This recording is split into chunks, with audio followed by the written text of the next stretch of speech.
Menit lagi kita mulai ya Pak Ustadz. Siap.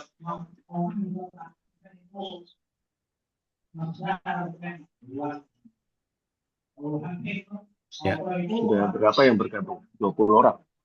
ada. Kita mulai ya Pak Ustadz ya. Boleh, boleh. Assalamualaikum warahmatullahi wabarakatuh. Waalaikumsalam. Yang terhormat Pak Ustadz Afza Masyadi LC, serta para jamaah kajian Islam Pogi Jaya yang saya cintai dan saya banggakan. Pertama-tama, alhamdulillahirabbil alamin, wassalatu wassalamu ala israfil anbiya wal mursalin wa ala alihi washabihi ajmain amma ba'du. Segala puji bagi yang maha kuasa Tuhan seluruh alam. Semoga salawat dan keselamatan tercurahkan selalu kepada Nabi dan Rasul termulia, keluarga dan sahabat-sahabatnya. Saya akan bacakan adab kajian online. Peserta mohon memutekan audio. Akhwat mohon menonaktifkan video. Selama kajian berlangsung mohon disimak dan tidak sibuk sendiri. Ikat ilmu dengan catatan kita siapkan Al-Quran. Pertanyaan boleh secara langsung dengan raise hand dulu atau ketik di kolom chat. Lalu selanjutnya kita ikhlaskan niat kita semata mencari ilmu agama dan mencari ridha Allah Ta'ala. Kita berdoa agar Allah Ta'ala memudahkan kita dalam memahami ilmu agama. Lalu saya akan sampaikan juga tayangan live YouTube dan ajakan untuk memfollow Instagram. Kajian disiarkan live streaming di channel YouTube Kajian Islam Pogi Jaya. Kajian-kajian yang telah lalu juga bisa disimak kembali di channel YouTube. Mohon like and subscribe channel YouTube Kajian Islam Pogi Jaya. Mohon juga follow Instagram Kajian Islam Pogi Jaya. Selanjutnya, waktu kami persilakan untuk tausiah dari Pak Ustadz Afza Masyadi LC. Lalu setelah tausiah kita akan lakukan tanya jawab. Yang utama mungkin tanya jawab langsung dengan mengaktifkan speaker, mute-nya, lalu juga jika sudah selesai yang tanya jawab langsung boleh dilanjut kita baca melalui yang chat, dari chat, kolom chat. Selanjutnya waktu kami persilakan untuk Pak Ustadz Afza Masyhadi LC. Terima kasih, Dokter Sinekwi. Siap. Manggilnya dokter atau komandan ini? Pinekti aja. Sinekwi, Pinekti. Masya Allah. Ya. Assalamualaikum warahmatullahi wabarakatuh. Waalaikumsalam Alhamdulillah. warahmatullahi wabarakatuh. Alhamdulillahirabbil alamin. Wassalatu wassalamu ala asyrafil anbiya'i wal mursalin. Nabiyyina wa sayyidina Muhammadin wa ala alihi wa ashabihi ajma'in amma ba'd. Alhamdulillah, puji dan puji syukur kita panjatkan kepada Allah Subhanahu wa taala atas segala kemahamurahannya, segala kemahabaiknya, segala kemaha rahmat dan kasih sayang kepada kita semua. Ya alhamdulillah pada sore hari ini kita masih diberikan Allah nikmat hidup di dunia ini. Kita masih diberikan Allah nikmat sehat, dan alhamdulillah kita bersyukur pada Allah pada sore hari ini kita masih diberikan nikmat bisa beribadah di bulan yang istimewa, di bulan Ramadan. Mudah-mudahan kita termasuk hamba Allah yang Allah senantiasa menerima setiap ibadah dan amal soleh kita, serta mengampuni segala kekhilapan kita semuanya. Amin ya rabbal alamin.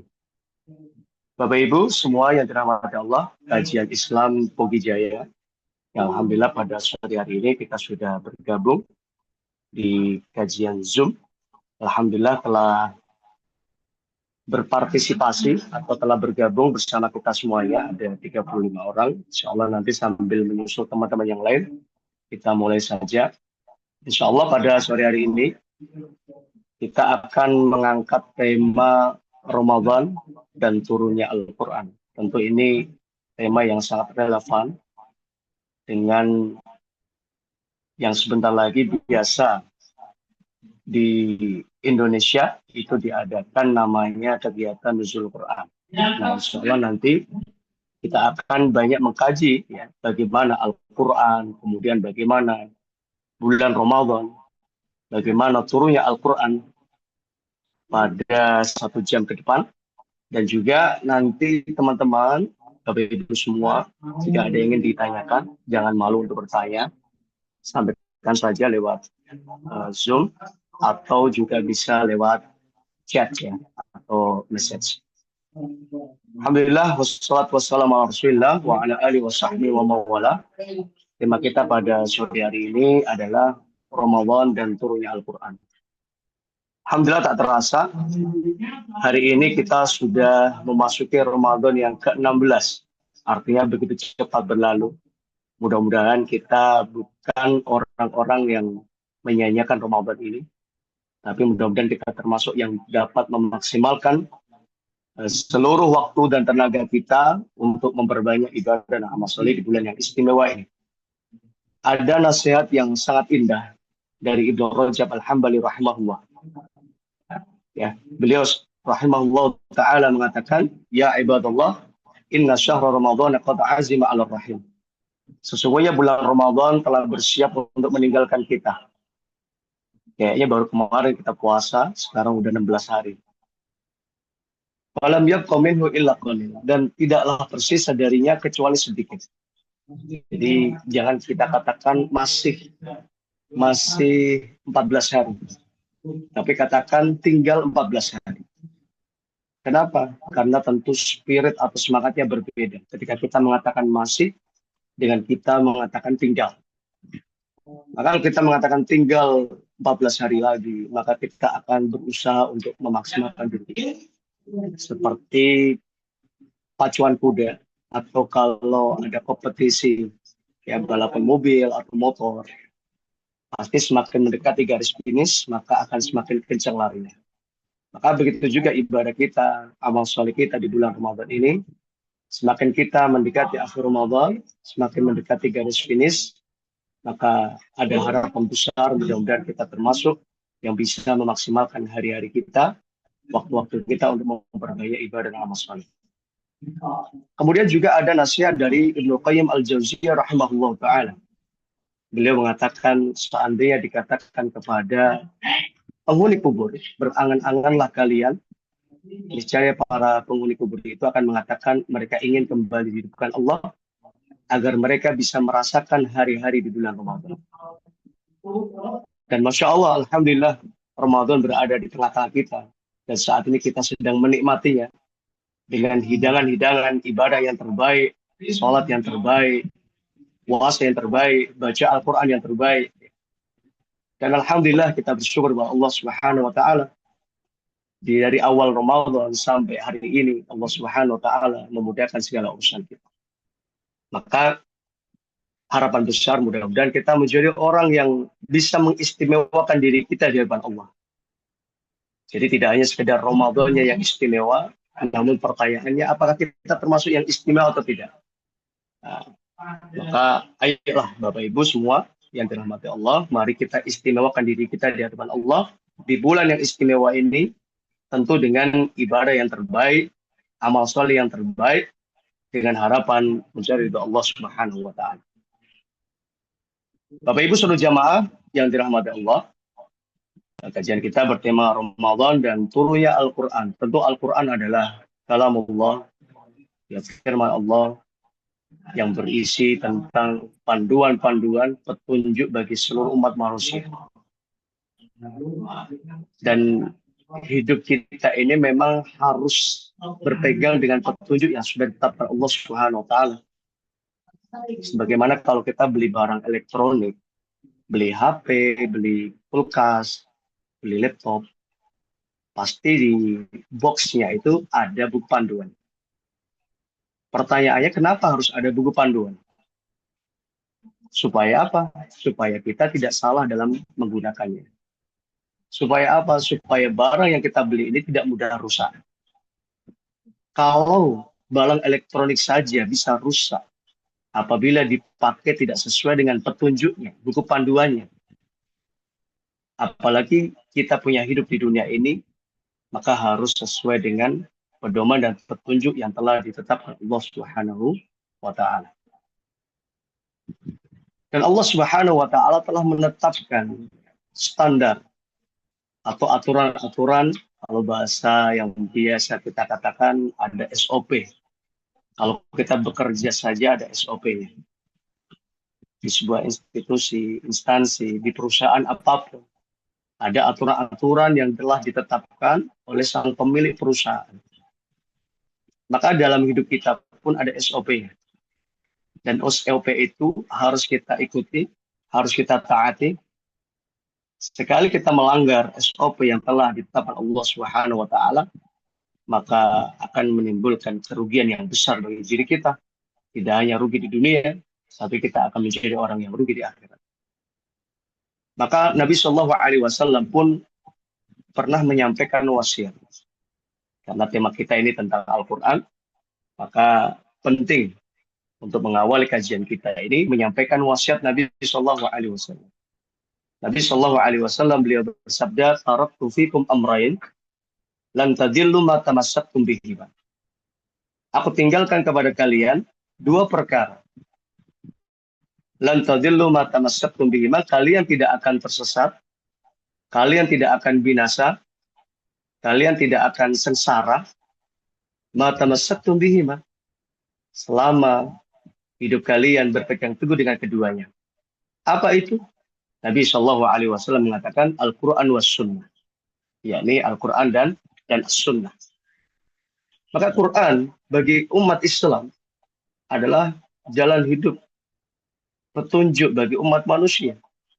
Begitu juga As-Sunnah bagi umat manusia, bagi umat Islam adalah sumber rujukan yang harus menjadi panduan di dalam hidup kita. Banyak sekali keutamaan kata istimewa Al-Quran. Maka kalau kita ingin jadi orang istimewa, kita harus istimewakan apa yang Allah istimewakan. Karena Al-Quran itu kalam Allah, ucapan Allah. Yang disampaikan oleh makhluk terbaik, yaitu Malaikat Jibril alaihissalatu wassalam. Dan diturunkan kepada manusia terbaik, yakni Nabi Muhammad sallallahu alaihi wasallam. Dan siapapun yang membaca Al-Quran, memahami Al-Quran, mengkaji Al-Quran, dan mengamalkan isi dari Al-Quran, maka dia akan menjadi manusia yang terbaik, manusia yang termulia di sisi Allah Subhanahu wa taala. Allah Subhanahu wa taala berfirman dalam Al-Qur'an, "A'udzubillahi minasyaitonir rajim. Inna akramakum 'indallahi atqakum." Sesungguhnya orang yang mulia di antara kalian siapa? Atqakum, orang yang paling bertakwa.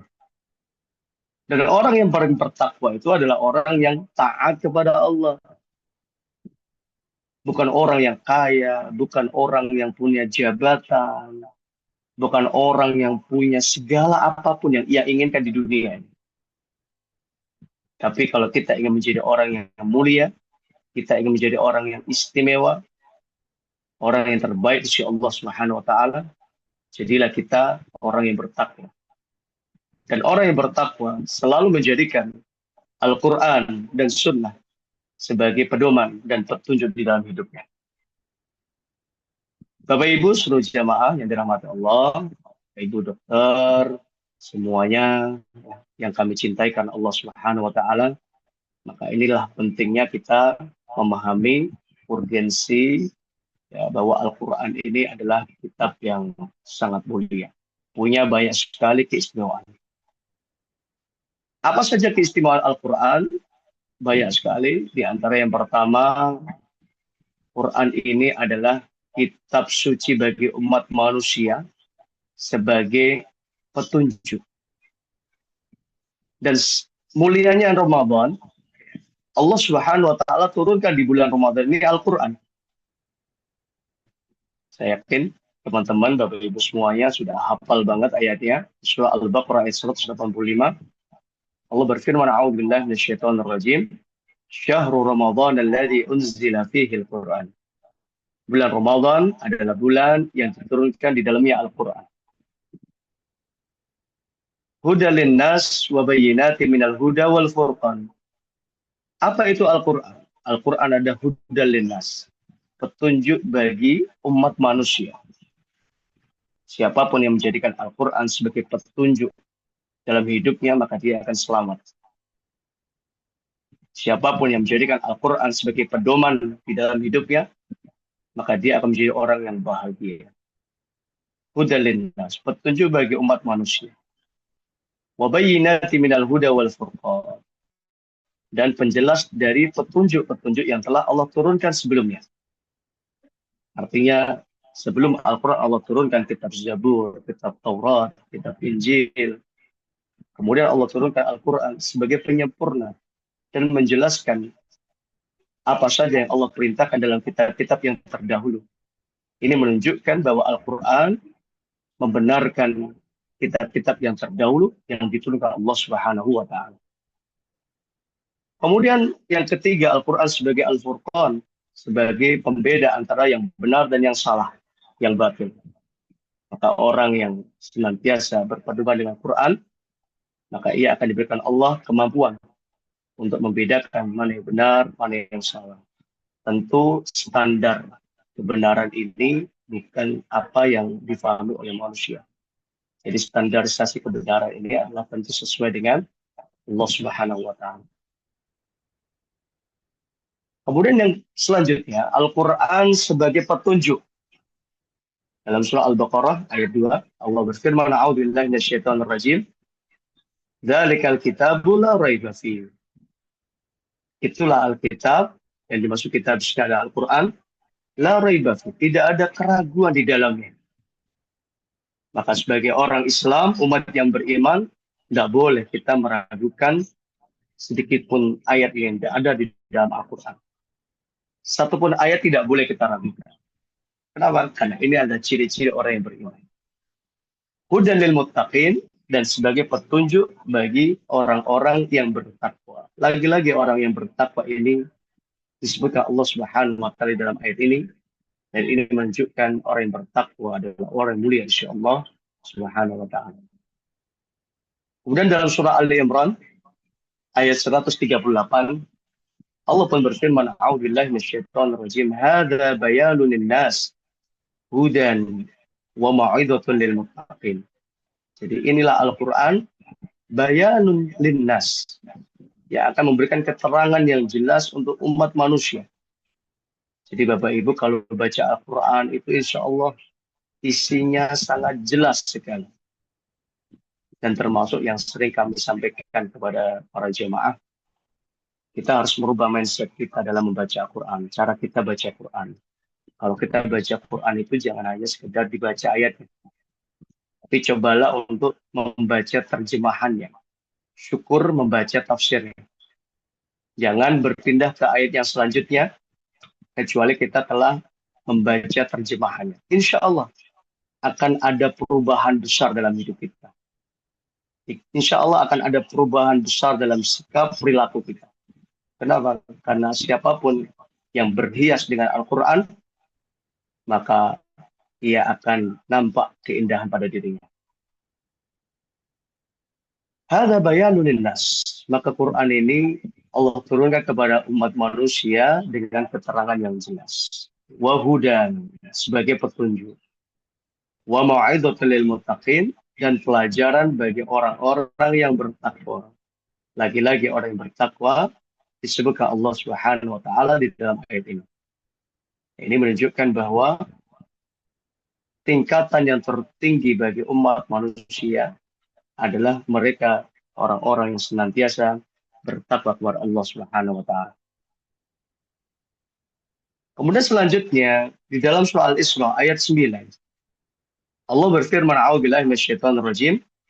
Inna hadzal Qur'an yahdi lillati hiya aqwam wa yubashshiral mu'minin." Sesungguhnya Al-Quran ini memberikan petunjuk kepada jalan yang paling lurus. Jalan yang paling lurus. Wa yubashshirul mu'minin, dan memberikan kabar gembira kepada orang-orang yang mukmin, orang-orang yang beriman. Kalau kita membaca Al-Quran, maka di dalam Al-Quran itu banyak sekali kabar gembira dari Allah kepada orang-orang yang beriman, orang yang taat sama Allah. Orang ketika melakukan A, dia akan mendapatkan pahala, akan mendapatkan balasan. Orang mengamalkan B, C, dan D, maka dia akan mendapatkan pahala ini, akan mendapatkan balasan seperti ini. Nah, ini adalah kabar gembira bagi orang-orang yang beriman. Nah, ibarat kalau kita mendapatkan kabar, oh di sana ada bagi-bagi hadiah, pasti kita akan berlomba-lomba dan berebut untuk datang ke tempat tersebut. Maka di sini Allah Subhanahu wa taala pun sampaikan kepada kita bahwa Allah Subhanahu wa taala telah menyampaikan kabar gembira di dalam Al-Qur'an. Orang yang taat akan dapatkan surga, orang yang taat akan mendapatkan kemuliaan di akhirat, orang yang taat, orang yang beriman, bertakwa kepada Allah akan mendapatkan kebahagiaan. Dan ini adalah kabar gembira kepada siapapun yang taat kepada Allah. Alladzina ya'maluna as-shalihat. Tentu orang yang beriman adalah orang-orang yang selalu mengerjakan amal soleh, mengerjakan kebaikan. Anna lahum ajran kabira. Maka mereka adalah orang-orang yang akan mendapatkan pahala yang besar dari setiap ibadah amal soleh. Maka bagi seorang mukmin, dunia ini adalah tempatnya bagi kita untuk beramal. Tempatnya bagi kita untuk bertanam atau bercocok tanam. Tempatnya bagi kita untuk merawat tanaman kita ini. Tanaman ibadah, tanaman amal soleh. Kenapa? Karena kita nanti akan memanennya di kehidupan kita di akhirat kelak. Dan orang yang beriman, mereka akan merasa bahagia dan senang ketika mendapatkan kenikmatan yang besar dari Allah Subhanahu wa taala. Di antara kenikmatan yang nanti di akhirat, dia akan membaca buku catatannya berupa kebaikan-kebaikan. Sebagaimana disebutkan Allah Subhanahu wa taala dalam Al-Qur'an, Allah berfirman, "Fa amma man utiya kitabahu bi yaminihi fayaqulu ha umqra'u kitabiyah." Maka orang yang Allah berikan dengan tangan kanannya, maka mereka orang yang sangat bahagia, orang yang sangat senang. Bahkan mereka mengatakan ha umqra'u kitabiyah. Silakan baca ini buku catatan. Kayak kita kalau dapat rapot nilai yang bagus, kita bangga, senang. Kita tunjukkan kepada bapak ibu kita, kita tunjukkan kepada saudara-saudara kita. Kenapa? Karena nilainya bagus. Tapi sebaliknya kalau nilainya jelek, pasti kita akan malu. Maka orang-orang yang beriman, mereka akan dapatkan kebahagiaan, kesenangan di akhirat. Dan mereka mengatakan, ha umqra'u kitabiyah, silakan baca kitab ini. Buku catatanku ini isinya adalah amal-amal kebajikan. Isinya adalah pahala-pahala. Isinya adalah catatan bahwa kita akan masuk ke dalam surga Allah Subhanahu wa taala. Masya Allah. Mudah-mudahan kita termasuk hamba yang dicatat Allah, diselamatkan Allah dari api neraka, dimasukkan Allah ke dalam surga-Nya. Amin ya rabbal alamin. Kemudian Bapak Ibu, seluruh jamaah yang dirahmati Allah, di dalam surah Al-Maidah ayat 15 sampai dengan 16, Allah pun berfirman, "A'udzubillahi minasyaitonir rajim. Qad ja'akum minallahi nurun wa kitabun mubin."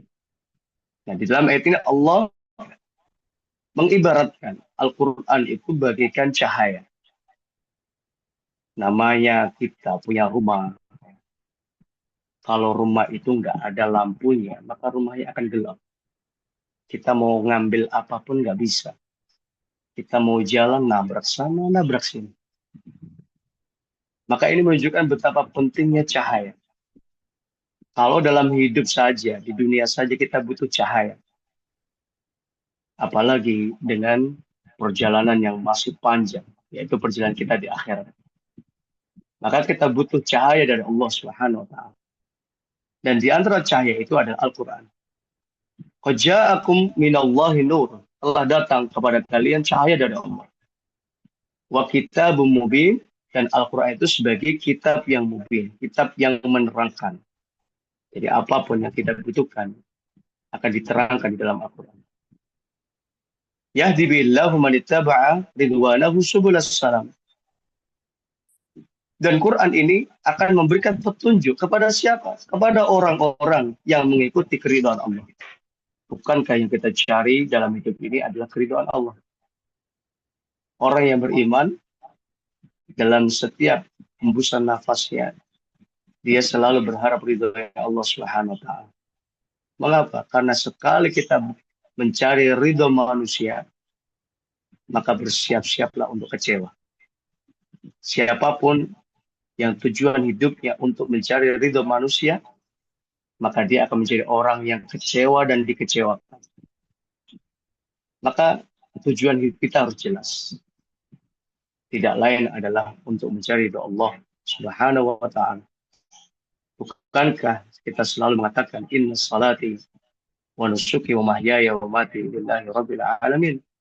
Semuanya salatku, ibadahku, hidupku dan matiku lillahi rabbil alamin. Karena Allah. Hanya untuk Allah. Hanya untuk mencari ridha Allah Subhanahu wa taala. Maka orang-orang yang tujuannya hanya mencari ridha Allah, yahdi bihillah. Mereka adalah orang-orang yang akan mendapatkan petunjuk dari Allah Subhanahu wa taala. Dan mereka akan diselamatkan Allah dari kegelapan. Nah, tadi. Jadi Quran itu cahaya. Maka orang yang senantiasa berpedoman dengan Al-Quran, maka dia akan diselamatkan Allah dari kegelapan. Wa yukhriju minadh-dhulumati ilan. Maka dia akan dikeluarkan ya dari kegelapan kepada cahaya yang terang benderang. Wa yahdihim ila siratal mustaqim. Dan mereka akan mendapatkan hidayah petunjuk kepada jalan yang lurus, jalan yang benar. Nah, disinilah kita harus semakin bersyukur. Sebagai orang Islam, orang yang beriman, Allah berikan panduan yang jelas, panduan yang sempurna, panduan yang lengkap, yaitu Al-Quran Al-Karim. Kemudian selanjutnya, keistimewaan Al-Quran disebutkan Allah dalam surah Al-Isra, ayat 82. Di depan saya ini adalah Bapak Ibu para dokter, orang-orang yang sangat berjasa, yang sangat kita semuanya butuhkan ya untuk membantu ikhtiar umat Islam, ikhtiar umat manusia di dalam kesembuhannya. Maka ayat ini pun surah Al-Isra ayat 82 Allah ingin sampaikan bahwa di antara salah satu penyembuh atau yang mendatangkan kesembuhan adalah dengan Al-Quran.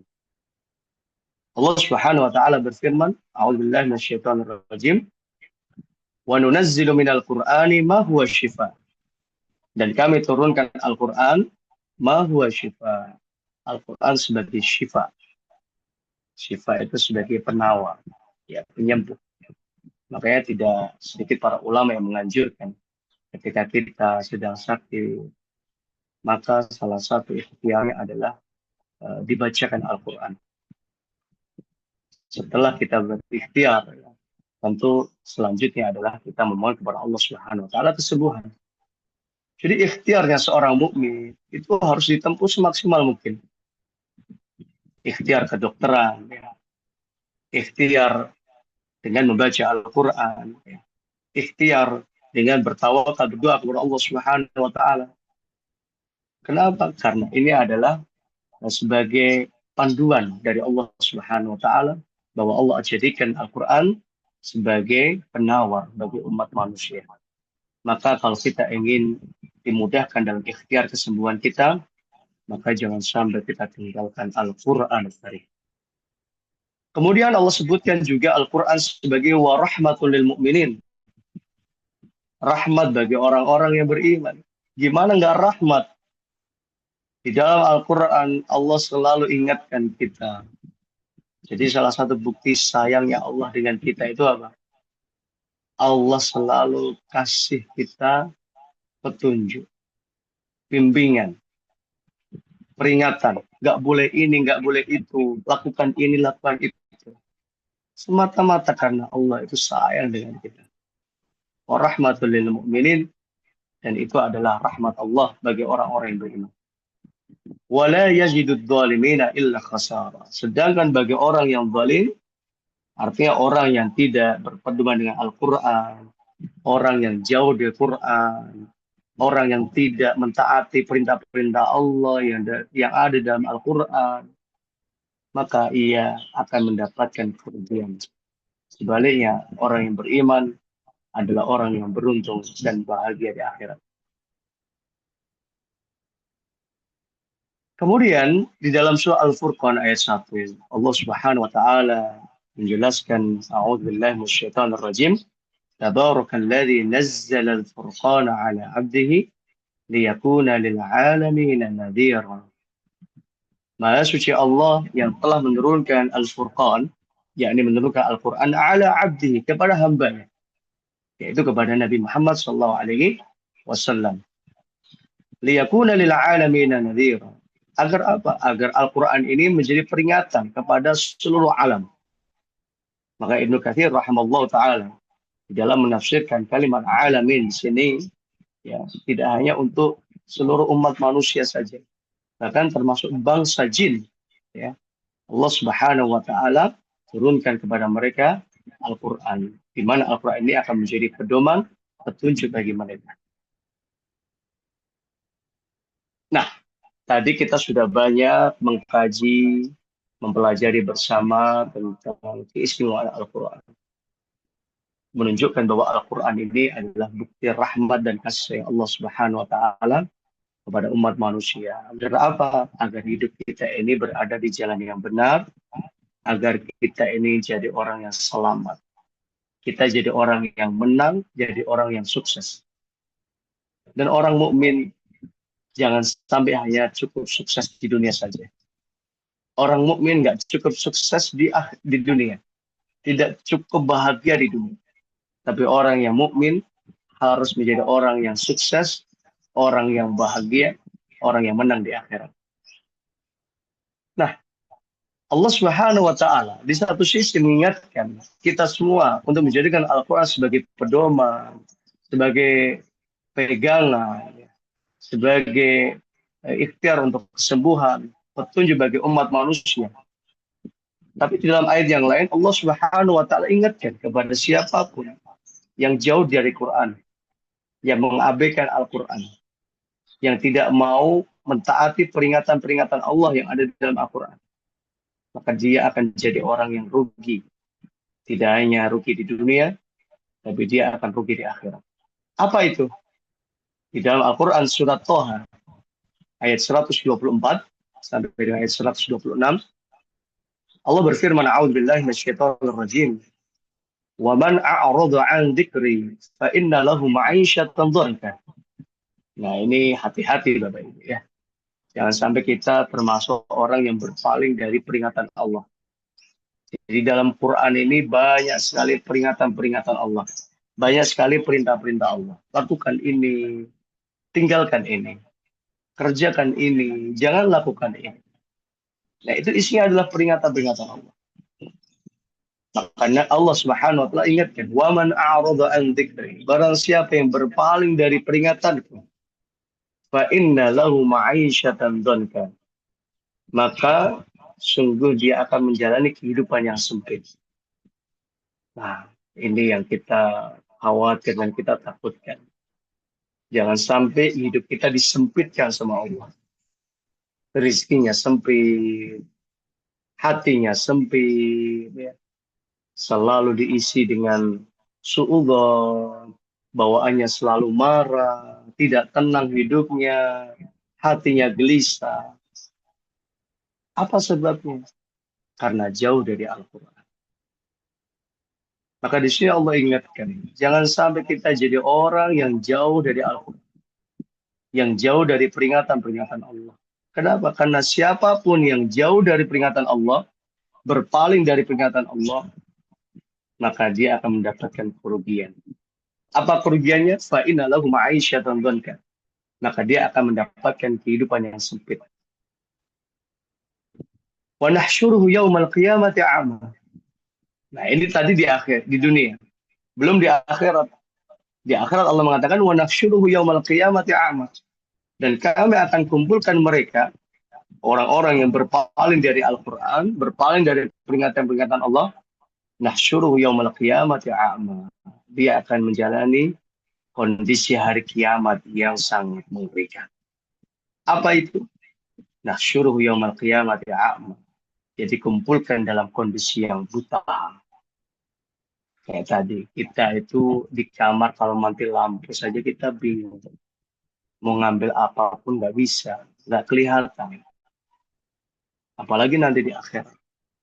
Maka orang yang jauh di Al-Quran, maka dia akan menjadi orang yang dibutakan Allah dia. Dia nggak bisa melihat. Nabrak sana, nabrak sini. Kayak orang bingung.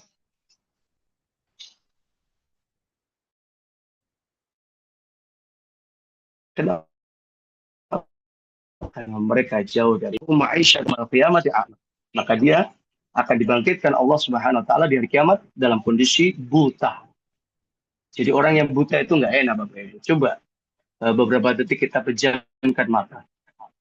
Bisa nggak kita melihat keindahan dunia ini? Nggak bisa.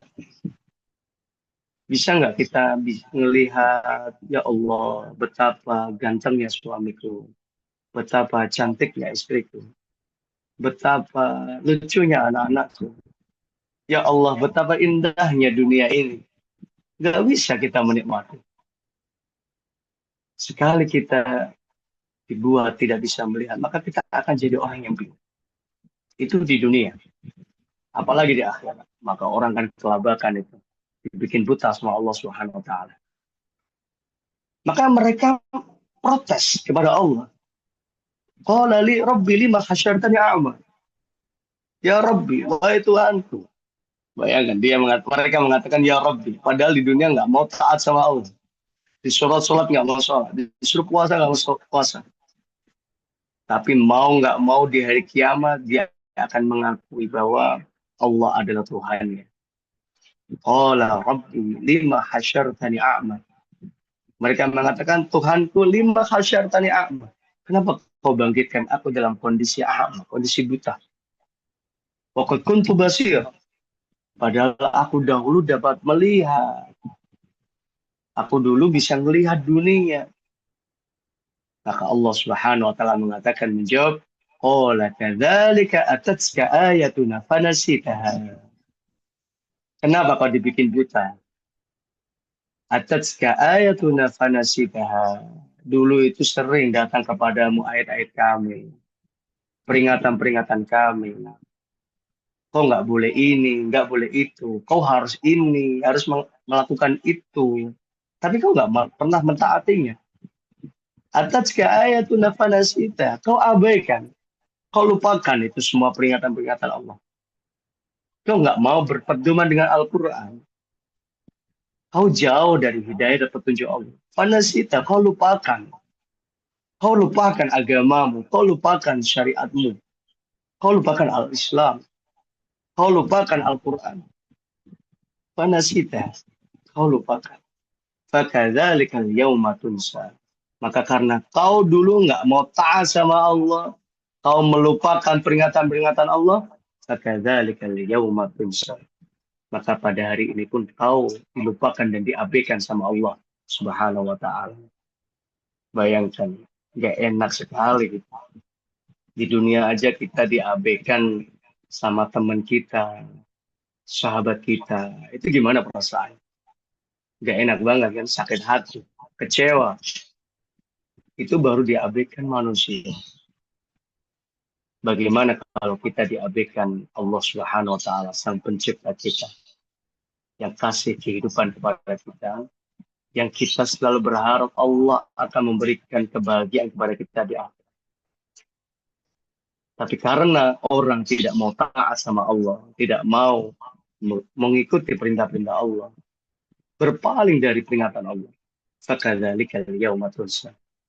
Maka karena itulah kau pun diabaikan oleh Allah Subhanahu wa taala. Mudah-mudahan kita bukan termasuk orang yang diabaikan Allah Subhanahu wa taala.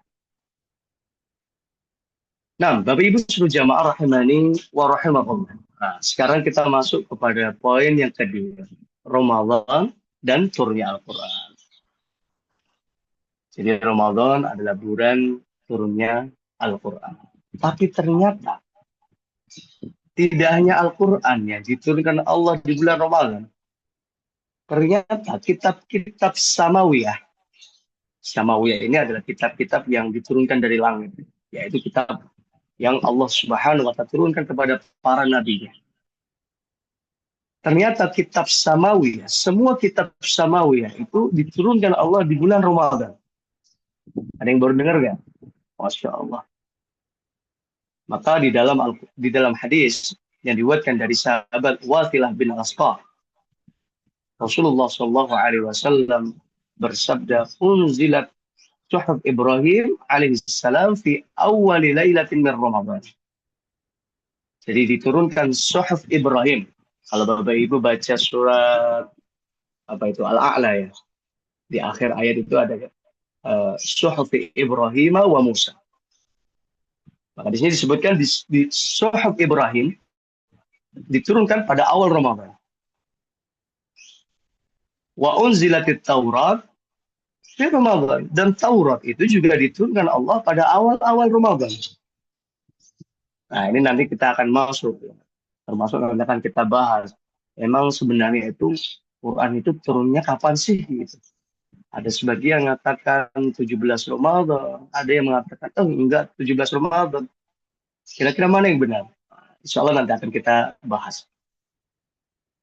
Maka Taurat juga diturunkan Allah di awal-awal Ramadan. Wal Injil li salasati asyarata khalat min Ramadan. Begitu juga kitab Injil diturunkan Allah pada 13 Ramadan. Wa unzilal Quran li arba'in wa ishrin khalat min Ramadan. Nah, ini di dalam riwayat ini disebutkan Al-Quran diturunkan Allah pada 24 Ramadan. Ini beda lagi kan, karena kalau yang kita sering dengar itu kan nuzul Quran, Quran itu tanggal 17 ya, yang masyhur itu ya. Nah, ini disebutkan 24 Ramadan. Dan yang mengatakan ini Nabi Shallallahu Alaihi Wasallam. Mana ini? Yang benar yang mana? Maka sebenarnya banyak sekali pendapat dalam hal ini. Insya Allah akan kita bahas. Maka ini menunjukkan bahwa Al-Quran termasuk kitab yang diturunkan Allah Subhanahu wa Ta'ala kepada umat manusia, tapi cara turunnya beda. Kalau kitab-kitab yang tadi sebelumnya ada kitab Taurat, ada kitab Injil, ada kitab Zabur, ya, Suhuf Ibrahim, Suhuf Musa, itu semuanya diturunkan Allah secara langsung, secara utuh. Jadi semua kitab samawi itu diturunkan Allah secara spontan, sekaligus kepada Nabi yang nerimanya. Jadi langsung mabrek kan, gitu. Maksud kita langsung aja itu ada kitab langsung diturunkan kepada Nabi. Itu kitab-kitab sebelum Al-Quran. Namun berbeda dengan Al-Quran. Ini Al-Quran ini istimewa. Maka nggak bisa Quran itu langsung diturunkan sekaligus. Maka menurut pendapat kebanyakan para ulama, jumhur ulama, dan ini insya Allah pendapat yang kuat, mengalami beberapa tahapan sebelum sampai kepada Nabi Shallallahu Alaihi Wasallam. Jadi step by step, ya, bertahap, pelan-pelan, dikit demi dikit. Itulah cara Allah Subhanahu Wa Taala menurunkan Al-Quran. Nah, paling tidak ada 3 tahapan ya, dalam turunnya Al-Quran. Nah, ini tahapan yang pertama. Allah turunkan Al-Quran dan Allah simpan di Lauhul Mahfudz secara sekaligus. Nah, ini di surah Al-Buruj. Bapak Ibu mungkin sering dengar ayat ini. Bal huwa Qur'anun Majid fi Lauhil Mahfudz. Bahkan Al-Quran yang ditustakan oleh mereka itu, yaitu Al-Quran adalah kitab yang mulia yang disimpan di Lauhul Mahfudz. Nah, ini menunjukkan bahwa Al-Quranul Karim adalah kitab yang sangat mulia. Maka di dalam menafsirkan ayat ini, Ibnu Katsir rahimallahu taala beliau mengatakan, ya, yang disebut dengan mahfudz, tersimpan, ya, yang tersimpan di Lauhul Mahfudz di sini adalah Al-Quran. Disimpan Allah Subhanahu wa taala di tempat tertinggi, tempat terjaga dari adanya penambahan, pengurangan, penyelewengan, dan penggantian. Nah, ini karena memang mustahil orang merubah Al-Quran. Inna nahnu nazzalna dzikra wa inna lahu lahafidun. Sesungguhnya kami menurunkan Al-Quran dan kamilah yang menjaganya. Kalau kitab-kitab samawiyah yang sebelum Al-Quran itu sudah dirubah. Banyak yang merubah. Sehingga boleh dikatakan sampai hari ini tidak ditemukan kitab samawiyah selain Al-Quran yang orisinil. Kitab Injil, kitab Taurat, tidak ada satupun dari mereka yang orisinil. Maka yang orisinil hanya Al-Quran. Kenapa? Karena ini adalah kitab yang dijamin oleh Allah Subhanahu wa taala kemurniannya. Inna nahnu nazzalna dzikra wa inna lahu lahafidun. Karena Allah yang langsung menjaga Al-Quran. Jika dari apa? Dari penambahan, nggak mungkin ditambah lagi. Karena wahyu telah terputus. Pengurangan, nggak mungkin Qur'annya dikurangi. Maka kalau ada orang yang baca Quran, kurang satu ayat aja, atau kurang satu huruf saja, mesti akan langsung mudah untuk diingatkan. Oh, ini salah. Di sini adalah penjagaan Allah. Penyelewengan, ya, diselewengkan dari maknanya, tafsir yang tidak benar. Maka kalau kita ingin memahami Al-Quran, maka merujuklah kepada tafsir para ulama. Ya. Tafsir ulama salaf, ya, Ibnu Katsir, ya. Tafsir At-Tabari, ya, tafsir Al-Marawi, dan tafsir-tafsir ulama-ulama terdahulu. Ya, tafsir dari Salah Abdullah bin Abbas. Ya. Kenapa? Karena tafsir dari beliau adalah tafsir yang terbaik. Maka ini tahap pertama. Allah turunkan Al-Quran secara langsung dan disimpan Quran itu di mana? Di Lauhul Mahfuz. Kemudian tahapan yang kedua, Al-Quran diturunkan Allah Subhanahu wa taala dari Lauhul Mahfuz ke Baitul Izzah. Apa itu Baitul Izzah? Yaitu suatu tempat yang Allahu a'lam, yang hanya Allah yang tahu tempat tersebut. Ya, diturunkan Allah dari Lauhul Mahfuz ke Baitul Izzah yang ada di langit dunia. Nah, ini. Hal ini terjadi pada malam Lailatul Qadar secara sekaligus dan satu waktu. Tahap inilah yang sejalan dengan firman Allah Subhanahu wa taala dalam surat Al-Qadar, "Inna anzalnahu fi Lailatul Qadar." Sesungguhnya kami turunkan Al-Qur'an di malam Lailatul Qadar. Kemudian tahapan yang ketiga, inilah Al-Qur'an diturunkan Allah secara bertahap, secara berangsur-angsur. Selama kapan? Selama 23 tahun. Dan ini jangka waktu yang sangat lama.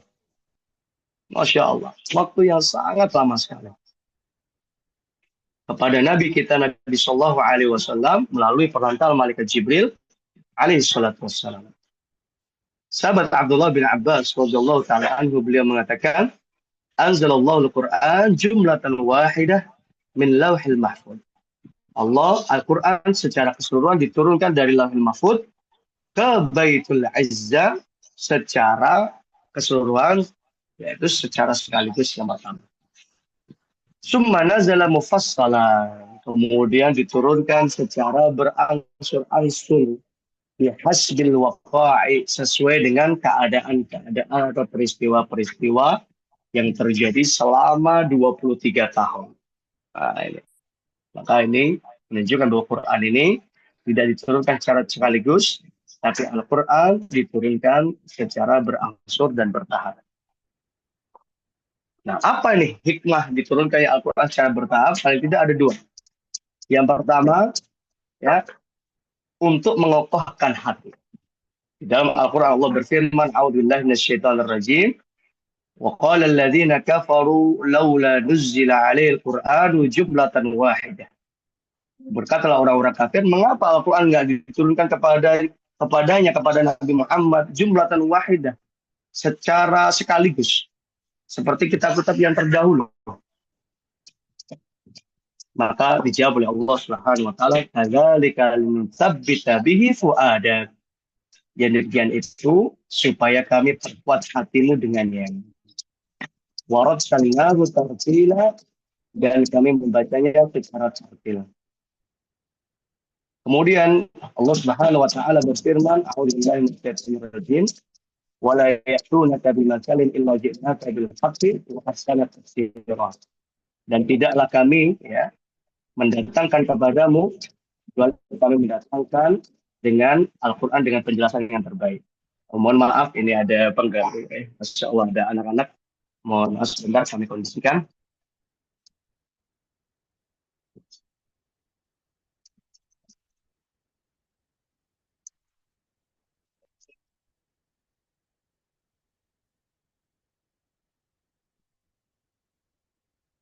Wait.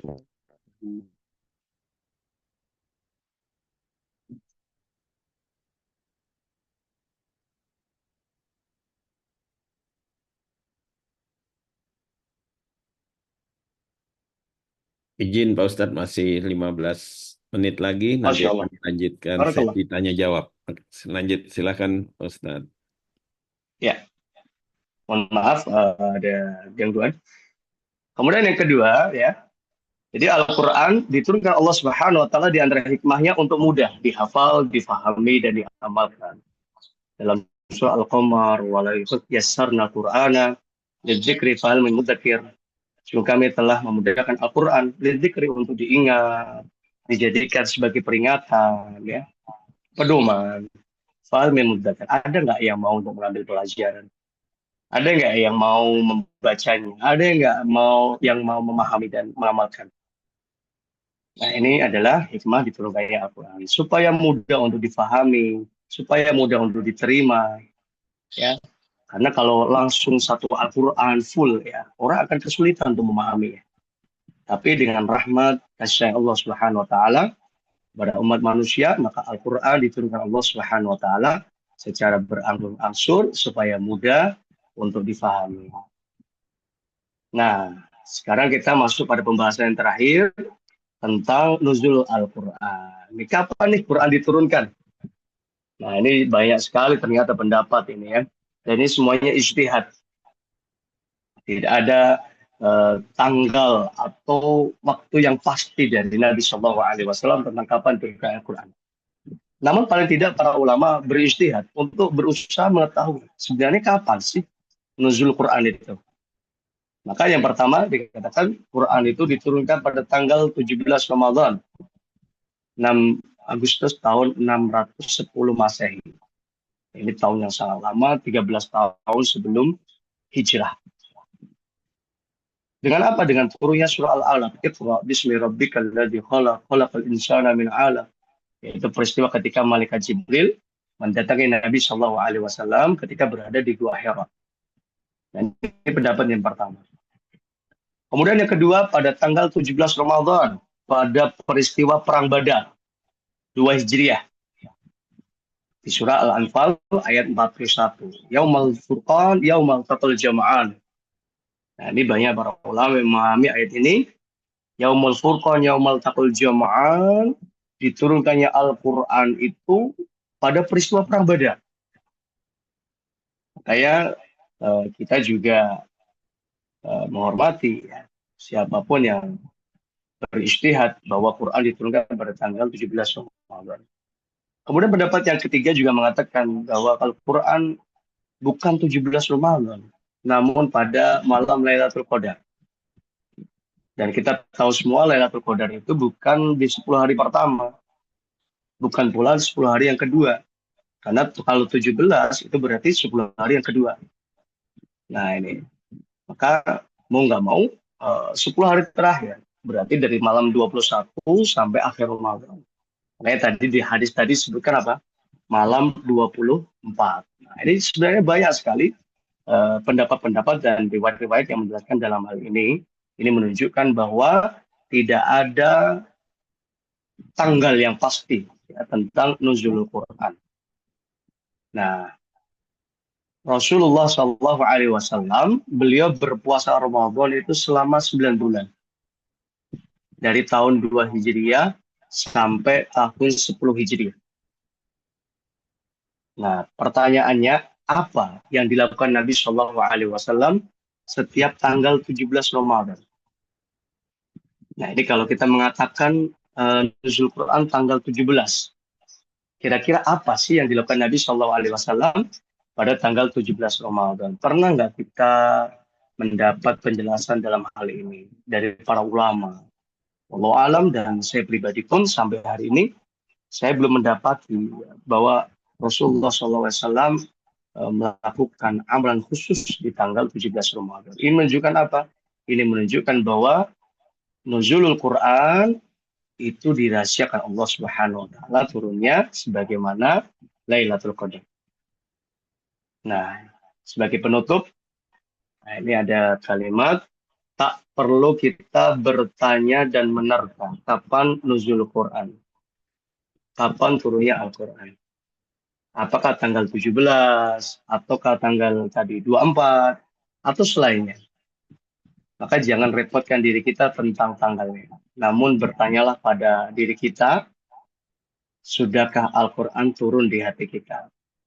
Sudahkah Al-Quran turun di hati kita? Maka marilah kita cukupkan diri kita untuk menyibukkan diri dengan istiqomah membacanya, istiqomah mempelajarinya, dan istiqomah mengamalkannya. Dan mudah-mudahan Allah Subhanahu wa taala menjadikan kita hamba Allah yang ringan, yang senantiasa istiqomah untuk selalu menjadikan Al-Quran sebagai pedoman hidup kita. Kita selalu membacanya, mempelajarinya, dan tentu mengkaji dan mengamalkan dalam kehidupan sehari-hari. Semoga Allah memberikan hidayah, rahmat, dan taufiknya kepada kita semuanya. Akhirul kalam, terima kasih kepada semua yang telah hadir mengikuti kajian kita pada sore hari ini. Kalau ada pertanyaan, nanti bisa disampaikan. Wallahu a'lam, wa sallallahu ala nabiyyina Muhammad, wa ala alihi wa sahbihi wasallam. Assalamualaikum warahmatullahi wabarakatuh. Waalaikumsalam warahmatullahi wabarakatuh. Jazakallahu khair, Pak Ustadz. Sekarang Sama-sama. sudah banyak yang hadir, Pak Ustadz. 91 Alhamdulillah. jamaah. Mungkin saya juga akan perkenalkan mengenai tentang Pak Ustadz. Pak Ustadz Afzaf Fajri Hatami, LC, merupakan alumni dari Institut Studi Islam Darussalam Gontor, Ponorogo, Jawa Timur, S1, juga alumni dari Universitas Islam Madinah, Saudi Arabia untuk S1, dan juga untuk S2-nya dari Universitas Islam Sultan Agung Semarang. Lalu Pak Ustadz ini putra dari Kiai Haji Masyhadi Yakut dengan Ibu Hajah Sutiani Sukadi. Dan Pak Ustadz ini lahiran dari Pati, Jawa Tengah, 12 Rajab 1412 Hijrah atau 17 Januari 1992. Pengalaman kerja Pak Ustadz sebagai penterjemah di Hayah Amri Bil Ma'ruf Masjid Nabawi, Saudi Arabia. Masya Allah. Dan juga penjaga makam Rasulullah di Masjid Nabawi, Saudi Arabia tahun 2014 sampai 2015. Dan juga sebagai pembimbing haji dan umroh di berbagai biro travel. Keterampilan Pak Ustadz ini yang sangat luar biasa, public speaking, kemampuan bahasa Arab dan bahasa Inggris aktif, dan dai dari Majelis Ulama berstandar kompetensi angkatan ke-32. Selanjutnya kita masuk ke sesi tanya jawab. Di sini sudah ada yang raise hand. Pak Masrul Syafri, silakan Pak Masrul Syafri. Ya, Assalamualaikum warahmatullahi wabarakatuh. Waalaikumsalam warahmatullahi Waalaikumsalam. wabarakatuh. Alhamdulillah. Satu kajian yang sangat bermanfaat. Semoga Ustadz dan panitia pelaksana, ini Ustadz bin Ardi ya, adik Ustadz bin Ardi ya, moderator ya. Kita masuk dari Padang nih Ustadz. Ingin sedikit bertanya, di dalam bulan Ramadan ini, para ulama mencontohkan untuk banyak-banyak mengkhatam Al-Quran.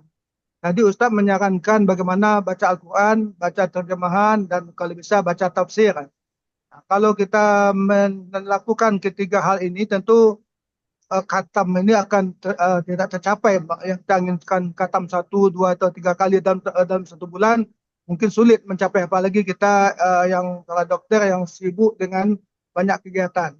Bagaimana saran Ustaz? Apakah kita lebih khusus mengkatamkannya tanpa membaca arti dan terjemahan sehingga kita bisa mencatam satu, dua, atau mungkin tiga kali dalam satu bulan? Oke, jazakallah khairan, khairan Ustaz. Barakallahu fiik. Assalamualaikum warahmatullahi wabarakatuh. Waalaikumsalam warahmatullahi wabarakatuh. Mas Syafri, sangat bagus pertanyaannya. Jadi Pak Ustadz ditanyakan tadi dari tausiahnya Pak Ustadz untuk membaca Al-Quran dengan terjemahannya. Sementara kita di masyarakat untuk bulan Ramadan sudah ada terobsesi ingin khatam Quran satu kali, dua kali, ada yang tiga kali. Dan kalau memang baca terjemahan takut khawatir untuk eh, tidak tercapai apa yang diinginkan. Silakan Pak Ustadz. Ya, barakallah Pak Masrul. Terima kasih pertanyaan yang bagus banget ya. Jadi gimana ini dilematis ya. Satu sisi kita diajak untuk banyak-banyak baca Quran, tapi di sisi yang lain kalau kita bacanya pelan-pelan, kita bacanya baca terjemahnya dulu, itu kan nggak selesai-selesai. Nah, ini sebenarnya ada yang menarik dalam Al-Quran. Allah Subhanahu wa taala dalam Al-Quran surat Al-Mulk, kami yakin Bapak Ibu banyak yang hafal ya. Allah berfirman, "A'udzubillahi minasyaitonir rajim, alladzi khalaqal mauta wal hayata liyabluwakum ayyukum ahsanu amala." Di sini Allah mengatakan Allah ciptakan kehidupan dan kematian. Apa saja yang ada di dalam kehidupan ini, liyabluwakum ayyukum ahsanu amala. Untuk melihat, menguji kalian siapa yang paling baik amalnya. Nah, dari sini sebenarnya kita harus ingat bahwa Allah itu nggak menilai kita dengan banyak atau sedikitnya apa yang sudah kita perbuat. Ya, artinya lebih pada kualitas, bukan kuantitas. Ya, banyak orang yang baca Al-Quran, ya, berapa hari hafal, sehari berapa juz, namun Al-Quran tidak nyampe di dalam dirinya. Kenapa? Karena dia nggak ngerti, nggak memahami isi di Al-Quran. Nah, kira-kira mana yang lebih bagus? Orang yang banyak baca, tapi dia nggak paham isinya. Beda dengan orang yang dia baca, dia paham isinya, kemudian dia amalkan. Nah, di sini Allah mengatakan, ayyukum ahsanu amala. Siapa yang paling baik amalnya. Maka di sini nanti kita mencoba untuk merubah ya, cara kita untuk membaca Al-Quran. Ya boleh kita punya target untuk menghatamkan sekian-sekian. Tapi pastikan kita juga harus mengerti apa yang kita baca. Ya, kenapa? Karena itu akan bisa merubah hidup kita. Mungkin selama ini hidup kita tidak begitu baik, ya. Kita tidak begitu signifikan perubahannya. Kenapa? Karena kita nggak ngerti isi di Quran. Tapi yakinlah, ketika kita membaca Al-Quran, kemudian kita memahami isinya, insya Allah akan banyak perubahan dalam hidup kita. Terlebih di sini Allah mengatakan ayyukum ahsanu amal. Allah akan melihat siapa yang paling baik amalnya. Dan ahlul Quran disebutkan ya oleh para ulama, ahlul Quran itu bukan hanya saja orang yang menghafal Al-Quran. Bukan hanya orang yang banyak bacaan Al-Qurannya. Tapi ahlul Quran adalah orang-orang yang membaca Al-Quran dan orang-orang yang mengamalkan isi dari Al-Quran. Berapa banyak orang yang membaca Al-Quran, tapi Al-Quran itu tidak sampai di hatinya. Tidak sampai di lisannya. Tidak sampai di matanya. Ucapannya tidak mencerminkan orang yang membaca Al-Quran. Perilakunya tidak mencerminkan orang yang membaca Al-Quran. Apapun yang dia lakukan tidak mencerminkan bahwa dia pernah baca Al-Quran. Wallahualam, mungkin ini di antara sebab ya. Orang-orang hanya sekedar membaca Al-Quran, namun dia tidak memahami makna atau isinya. Jazakumullah khairan katsiran. Terima kasih Ustadz. Jazakallah khair Ustadz. Selanjutnya, jika saya sampaikan, jika ada yang ingin bertanya langsung, silahkan raise hand. Kita akan mengutamakan yang bertanya langsung, silahkan open mic. Tapi sementara masih menunggu yang tanya langsung. Pak Ustadz, ada yang dari chatting ini Pak Ustadz. Iya, dari ada yang chatting. Bu Higa Afzah. Assalamualaikum Ustadz, izin bertanya tentang Al-Quran sebagai syifa atau obat. Apakah ada dalil tentang ayat atau surat khusus yang bisa dibaca ketika menjelang persalinan? Dan untuk mengurangi rasa sakit saat kontraksi misalnya. Atau ada juga Ana pernah dengar sepintas kalau menginginkan anak laki-laki bacalah surat Yusuf. Jika menginginkan anak perempuan bacalah surat Maryam. Maria. Apakah hal ini ada dalilnya, Pak Ustadz? Jazakallah, Masya Allah. Ustadz. Barakallahu fikum. Tadi yang bagus sekali ya. Jadi tadi sudah kita kaji tentang ayat Al-Quran. Allah jadikan Quran sebagai syifa, ya, sebagai obat. Wa Ya. nunazzilu minal Qur'ani ma huwa syifaa'un wa rahmatul lil mu'minin. Nah, sekarang pertanyaan, adakah surat khusus yang dianjurkan untuk dibaca supaya lebih manjur ya, supaya lebih cepat untuk sembuh? Wallahu a'lam. Nabi Shallallahu Alaihi Wasallam tidak pernah menyampaikan hal ini. Ini menunjukkan bahwa semua dari Al-Quran itu sebagai syifa. Jadi tidak ada ayat-ayat tertentu yang menunjukkan ayat ini menjadi penyembuh. Wallahu a'lam. Semua ayat-ayat Al-Quran adalah syifa bagi seluruh umat manusia.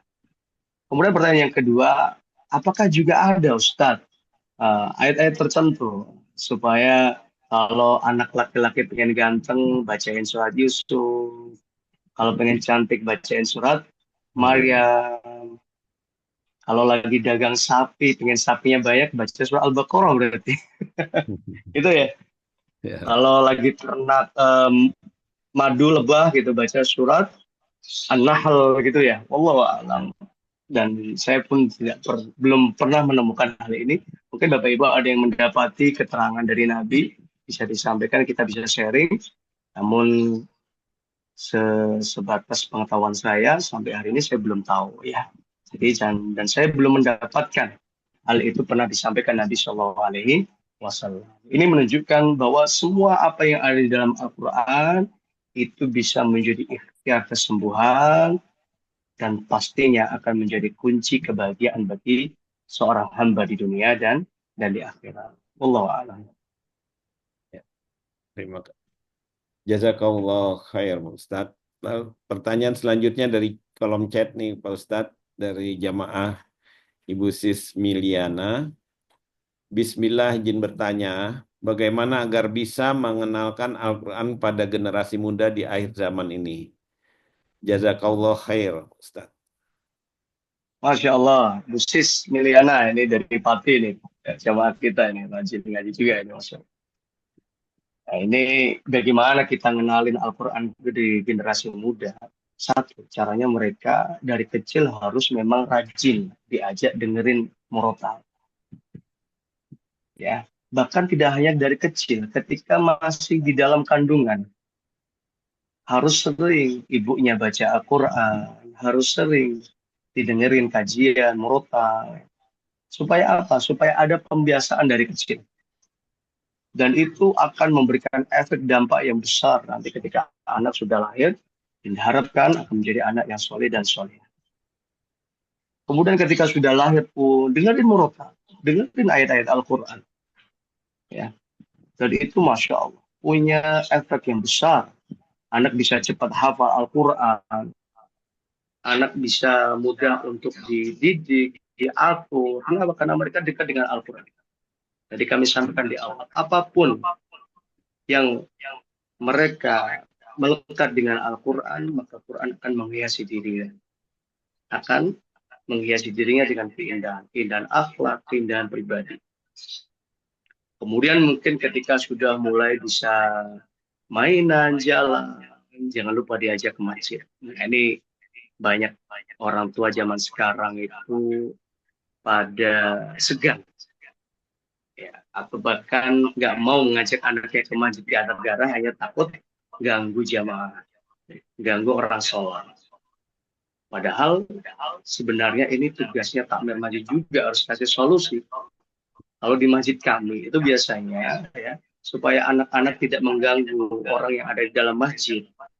itu kami sediakan area bermain depan masjid. Jadi depan masjid itu ada ayunan, ada prosotan, ya. Pokoknya ada tempat-tempat bermain. Sehingga di situ spot mereka bermain, mereka yang belum bisa sholat. Mereka bisa tetap bermain, namun juga tetap bisa mendengarkan bacaan Al-Quran sang imam. Nah, ini adalah salah satu proses ya pendekatan kita kepada mereka supaya mereka terbiasa dan familiar dengan Al-Quran. Maka insya Allah harapannya ketika mereka besar pun mereka akan mencintai Al-Quran. Kemudian juga kenalkan bahwa Quran ini kitab sebagai pedoman kita, nak, petunjuk kita, nak. Bahaya kita punya hidup kalau kita tidak berpedoman dengan Al-Quran. Tadi, kalau kamu beli mobil, kamu beli HP, elektronik aja ada petunjuknya. Maka kita hidup di dunia ini pun harus pakai petunjuk. Bahaya kita kalau hidup tidak berpetunjuk, berpedoman dengan Al-Quran. Sehingga tanamkan di dalam hati mereka, dalam diri mereka, bahwa Al-Quran ini adalah kitab yang sangat penting dalam hidupnya. Ya, lebih penting dari kitab-kitab yang dibuat oleh para ulama. Ya. Kitab yang terbaik di atas muka bumi adalah Al-Quran. Sampaikan kepada mereka. Sampaikan tentang keutamaannya, keistimewaannya. Kunci keselamatan di dunia dan akhirat adalah kita berpedoman dengan Al-Quran. Jangan sampai kita berpaling dengan Al-Quran. Dengan cara itu, insya Allah, mereka pun akan dekat dengan Al-Quran. Dan yang selanjutnya, berikan reward. Nah, ini sering kami lakukan juga. Anak-anak yang rajin baca Al-Quran, kita berikan reward. Anak-anak yang bisa menghafalkan beberapa ayat, nanti ayat ini, surat ini, kita kasih reward. Dengan cara itu mereka akan semakin termotivasi. Masya Allah, saya bisa menghafal satu ayat saja. Luar biasa, ada yang menghargai. Tersampaikan juga. Nah, ini baru reward dari manusia. Nggak seberapa. Tapi nanti kau akan mendapatkan reward yang terbaik dari Allah Subhanahu wa Ta'ala di akhirat. Dan itu jauh lebih penting dari apa yang sudah kamu dapatkan di dunia ini. Nah, itulah cara kita mencoba untuk mengenalkan Al-Quran kepada generasi muda zaman sekarang supaya mereka benar-benar cinta dengan Al-Quran. Dan terus lakukan pendampingan. Namanya anak, wajar lah. Anak itu susah diatur, wajar. Ya, namanya anak susah diatur, itu biasa. Karena mereka memang dalam proses pendewasaan, proses pembelajaran hidup. Maka ada tahapan waktu, nggak masalah. Maka jadilah orang tua yang bersabar. Setelah kita berikhtiar, jangan lupa serahkan segala urusannya kepada Allah.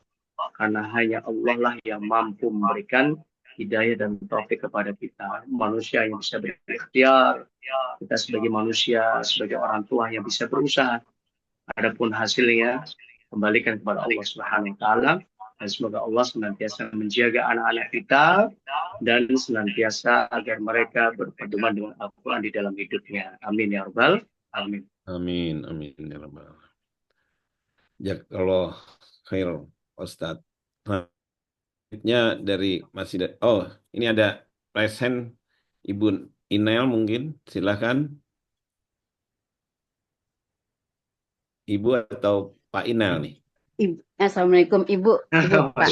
Silakan Bu Inel. Ya, Assalamualaikum warahmatullahi wabarakatuh. Pak Ustadz. Waalaikumsalam warahmatullahi wabarakatuh. Izin bertanya tentang kedudukan seseorang di akhirat sesuai dengan apa ayat terakhir yang dia baca. Sementara kita kan baca Al-Quran itu berulang-ulang Pak Ustadz. Khatam kita ulang lagi, khatam kita ulang lagi. Terus yang dimaksud dengan kedudukan yang terakhir itu yang mana Pak Ustadz? Terima kasih. Assalamualaikum warahmatullahi wabarakatuh. Waalaikumsalam warahmatullahi wabarakatuh. Masya Allah. Barakallahu fikum. Nabi Sallallahu Alaihi Wasallam beliau bersabda, Iqra warattil wartaqim. Bacalah dan bacalah apa itu dengan tartil. Tartil ini artinya tadi tidak tergesa-gesa, pelan-pelan, tajwidnya benar, makhrajnya benar, nggak ngejar target ya. Kadang orang kalau ngejar target itu bacanya cepat-cepat. Akhirnya tajwidnya nggak benar, makhrajnya nggak benar. Maka Iqra, bacalah Al-Quran. Warattil, bacalah Quran itu dengan tartil. Dalam ayat yang Allah mengatakan, Warattil Qur'ana tartila. Bacalah Quran itu dengan tartil. Ya, pelan-pelan, tidak tergesa-gesa. Dalam Al-Quran Allah juga berfirman, A'udzubillahi minasyaitonirrajim, la tuharrik bihi lisanaka lita'jala bihi. Janganlah kau gerakkan lisanmu lita'jala bihi, untuk tergesa-gesa membacanya. Nah, ini menunjukkan di antara adab dalam baca Al-Quran itu pelan-pelan, ya, tidak usah terburu kejar target.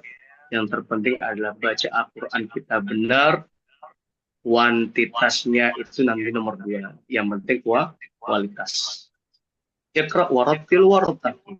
Wartaqi adalah naik. Artinya apa? Orang yang membaca Al-Quran, kedudukannya akan semakin tinggi insya Allah Subhanahu wa Ta'ala. Ya. Dan sesungguhnya derajatmu di akhirat tergantung dengan surat yang kau baca atau akhir surat yang kau baca. Ini menunjukkan bahwa semakin banyak ayat-ayat yang kau baca, maka semakin tinggi derajat insya Allah Subhanahu wa Ta'ala. Ustaz, kan kita sudah berkali-kali tadi itulah yang dimaksud dengan hadis ini. Jadi semakin banyak bacaan Al-Quran kita, ayat-ayat yang kita baca, insya Allah akan semakin tinggi kedudukan kita insya Allah Subhanahu wa Ta'ala. Bukankah Nabi Shallallahu Alaihi Wasallam beliau mengatakan apa? Man qara'a harfan min kitabillah falahu bi hasanah. Barang siapa yang membaca satu huruf dari kitab Allah, maka baginya satu kebaikan. Kita ini pengen kebaikan di dunia. Maka kalau kita ingin Allah limpahkan kebaikan, maka bacalah Al-Quran. Siapa yang baca satu huruf, dia dapat satu kebaikan. Dan Nabi mengatakan, la aqulu alif lam mim harfun. Aku nggak mengatakan alif lam mim satu huruf. Jadi di surah Al-Baqarah ayat awal itu alif lam. Itu alifnya satu huruf kata Nabi, lamnya satu huruf, mimnya satu huruf. Jadi kalau kita baca alif lam mim kita sudah dapat 3 huruf. 3 huruf dibalas sama Allah 3 kebaikan. Apa itu kebaikannya? Wallahu a'lam, kita nggak tahu. Bisa dilunaskan hutangnya, disembuhkan penyakitnya, syifa, dijauhkan dari musibah. Wallahu a'lam, banyak kebaikan yang kita harapkan di dunia. Terlebih lagi Nabi Shallallahu Alaihi Wasallam mengatakan, wal hasanatu bi asyri amsaliyah. Satu kebaikan dilipat gandakan Allah menjadi 10 kebaikan. Berarti 3 kali 10 berapa? 30. Berarti baru baca alif lam mim udah 30 kebaikan yang akan Allah berikan. Bagaimana dengan kita setiap hari hiasi hidup kita dengan Al-Quran? Allahu Akbar. Masya Allah. Allah akan limpahkan kebaikan dan keberkahan bagi kita. Tidak hanya di dunia pastinya. Kenapa? Karena mereka akan dibahagiakan Allah di akhirat. Amin ya rabbal alamin. Maka semakin banyak baca Al-Qur'annya, maka akan semakin tinggi kedudukannya di akhirat kelak insyaallah Subhanahu wa Ta'ala. Jazakallah khair Pak Ustadz. Selanjutnya dari kolom chat Pak Ustadz, dari Ibu Cika ini. Semoga Allah merahmati Ustadz, panitia dan jamaah haji, jamaah kajian sore hari ini. Allahumma amin. Amin. Barakallahu. Izin bertanya Ustadz, setelah berjibaku dengan pekerjaan rumah dan menjaga anak yang baru bisa berjalan, waktu yang tersisa untuk membaca Al-Quran adalah setelah tarawih. Apakah ini adab yang baik Ustadz, membaca Al-Quran sambil tiduran melalui aplikasi Quran, bukan dari Mashaf atau Al-Quran cetak, dan tidak menggunakan jilbab? Silakan Ustadz. Nah, Masya Allah, barakallahu fiik. Mudah-mudahan Allah Subhanahu wa Ta'ala limpahkan pahala dan keberkahan pada khususnya ibunda-ibunda kita yang berjibaku, yang sudah berjuang memasakkan makanan yang lezat dan nyapu rumah, membersihkan rumah, menyiapkan segalanya apa saja keperluan yang ada di rumah. Dan Allah Subhanahu wa Ta'ala limpahkan pahala yang besar Allah Subhanahu wa Ta'ala. Kenapa? Karena ini termasuk amal yang dicintai Allah. Membahagiakan suami, membahagiakan anak, membahagiakan penghuni rumah, membahagiakan saudara kita seiman, ya sesama muslim, itu ada termasuk amal yang paling dicintai Allah. Nabi Shallallahu Alaihi Wasallam ketika beliau menjelaskan tentang amalan apa yang paling dicintai Allah, beliau mengatakan idkhulus surur, ya, menanamkan rasa bahagia di hati saudara kita. Idkhalus surur 'alal mu'min. Jadi membuat orang itu senang, bahagia. Itu termasuk pahala yang besar Allah Subhanahu wa taala. Kemudian gimana Ustadz, kita baru sempat baca Qur'annya habis tarawih. Boleh nggak? Nggak apa-apa, boleh. Ya, boleh. Ustadz, boleh nggak baca Qur'annya sambil tidur-tiduran? Boleh, tidak ada larangan. Namun adab yang terbaik, ya tentunya kita berusaha membaca Al-Quran dengan adab-adabnya. Satu, menghadap kiblat.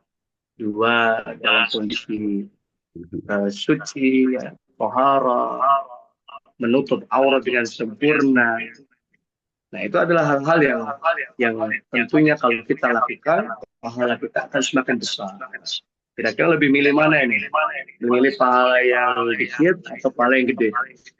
Maka kalau pahala pengen gede, maka adab-adabnya kan harus semakin diperhatikan. Wallahu a'lam. Tapi insya Allah, kalaupun sempatnya hanya sampai sekitar itu tidak masalah. Tapi berusahalah ketika membaca Al-Quran, berusahalah dalam kondisi yang terbaik. Wallahu a'lam.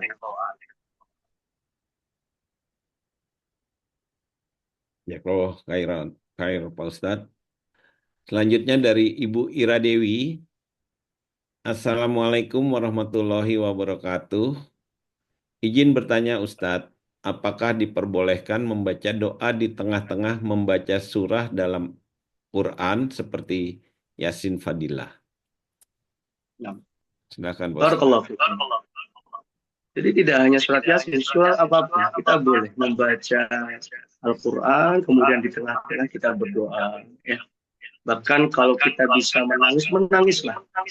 Dalam hadis sebutkan, ya, fatabakau, kata Nabi Shallallahu Alaihi Wasallam, ketika kau mendapati ayat yang berisi tentang azab, tentang hukuman bagi orang-orang yang melanggar, orang-orang yang tidak taat sama Allah, menangislah, takutlah, khawatir. Jangan sampai kita termasuk dari orang-orang yang mendapatkan ancaman ini.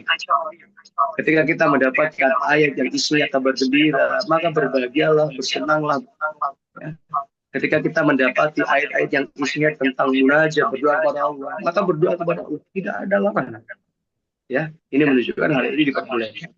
Jadi tidak hanya pada surat Yasin saja, dalam surat apapun yang kita baca, boleh kita munajat atau berdoa kepada Allah Subhanahu wa taala di sela-sela dalam bacaan Al-Qur'an kita. Wallahu a'lam. Jazakumullah khair, Pak Ustadz. Sambil menunggu, mungkin dari saya nih Pak Ustadz ingin bertanya. Oh, Masya Allah. Boleh dong. Mengenai kaitan dengan Ramadan dan turunnya Al-Quran. Kita seperti biasa, kita sebagai manusia, makhluk Allah, ingin juga kita mendapatkan satu Lailatul Qadar ya Pak Ustadz. Saya pernah mendengar kalau malam Lailatul Qadar itu dibagaikan malam itu, kalau tanda-tanda alamnya gitu ya Pak Ustadz ya, dikatakan malam itu cerah, daun sekalipun itu juga tidak ada yang bergerak karena dikaitkan dengan malaikat turun ke bumi ya Pak Ustadz ya. Lalu udara cerah, jadi tidak ada hujan, tidak ada apa gitu ya Pak Ustadz. Jadi hening gitu ya Pak Ustadz. Lalu satu sisi juga ada yang mengatakan kalau malam Lailatul Qadar itu didapatkan seseorang dengan adanya perubahan ke arah kebaikan buat orang-orang, masing-masing orang itu. Nah, mohon petunjuk Pak Ustadz kaitannya dengan tadi tanda-tanda alam maupun pendapat yang ya mungkin secara logika mendapatkan Lailatul Qadar berarti kita mendapat kebaikan, perubahan ke arah kebaikan dalam perilaku maupun cara berpikir dan bertindak. Allah, terima kasih. Jadi memang benar sekali ya, di dalam hadis disebutkan ya tentang ciri-ciri Lailatul Qadar ya. Lailatul Samha, malamnya itu malam yang penuh dengan kedamaian, ketenangan. Disebutkan bahwa malam itu adalah malam yang tenang, tidak ada angin yang berhembus, Kemudian juga disebutkan di pagi harinya, antatlu asyamsu bayda la syu'a laha. Matahari terbit itu putih, ya, tidak sinarnya tidak terik. Nah, itu juga di antara tanda-tanda semalam ada Lailatul Qadar. Kemudian juga tanda-tanda pada diri kita bagaimana nih tanda-tandanya kalau kita dapat Lailatul Qadar. Allah a'lam. Ya. Tidak ada tanda-tanda khusus yang dijelaskan Nabi Shallallahu Alaihi Wasallam, tapi yang terbaik adalah bagaimana kita pasca Ramadan. Ya, sebenarnya mungkin orang mengejar Lailatul Qadar itu apa sih yang dicari? Ya kan? Yang dicarikan memang keutamaan Lailatul Qadar khair min alfi syahr. Pada malam Lailatul Qadar itu nilai setiap ibadah amal soleh, kebaikan yang dilakukan seorang hamba, pahalanya khair min alfi syahr. Lebih baik dari ibadah yang dilakukan selama 1000 bulan. Dan ini sebenarnya ya, tidak hanya bisa didapatkan bagi orang-orang yang beriktikaf. Tentu yang iktikaf bisa lebih fokus untuk mendapatkan keutamaan ini. Dan pahalanya ya, jauh lebih besar. Tapi bagi mereka yang terhalang untuk iktikaf, ya, misal saudara-saudara kita yang di perjalanan atau sedang mudik, ya, atau ibu-ibu yang sedang haid, ya, yang tidak bisa iktikaf, kemudian tidak bisa baca Al-Quran, ya, maka mereka bisa melakukan kebaikan yang lain, bisa bersedekah, berinfak, ya, melakukan kebaikan apapun yang itu nilainya lebih utama dari 1000 bulan. Nah, adapun tanda-tanda pada sikap perilaku, tentu ini menjadi tanda sukses atau tidaknya Ramadan kita. Dan yang pasti, Ramadan yang sukses adalah Ramadan yang bisa membentuk kita pribadi yang jauh lebih baik. Wallahu a'lam, bisa jadi itu menjadi tanda juga bagi orang yang mendapatkan Lailatul Qadar. Orang yang dapat Lailatul Qadar harusnya sikapnya, perilakunya, ucapannya harus makin baik, ya kan? Seperti itu. Dan ini termasuk kemenangan yang sesungguhnya. Dan banyak saudara-saudara kita yang pulang Ramadan, ya, setelah Ramadan dia kembali lagi malas ibadah. Sebenarnya itu bukan hari kemenangan, ini adalah hari kekalahan bagi mereka.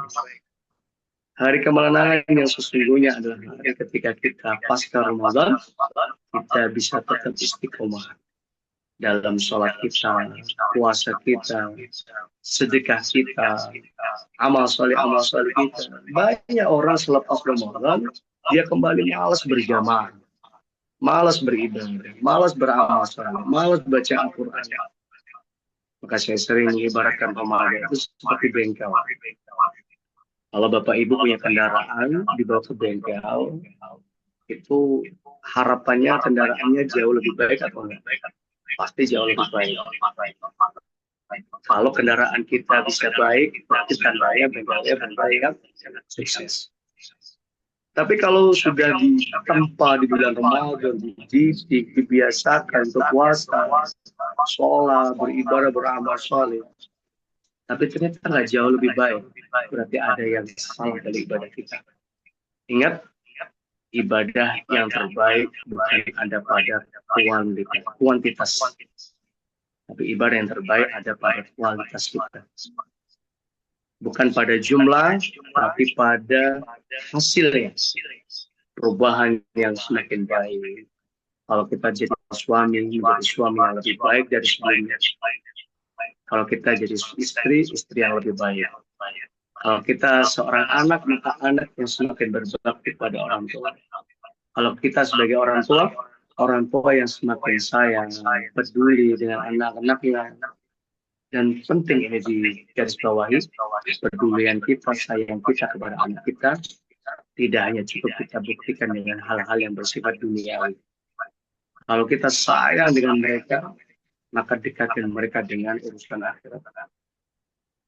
Kita harus perhatian dengan sholat mereka. Kita harus perhatian dengan akhirat mereka, ibadah mereka.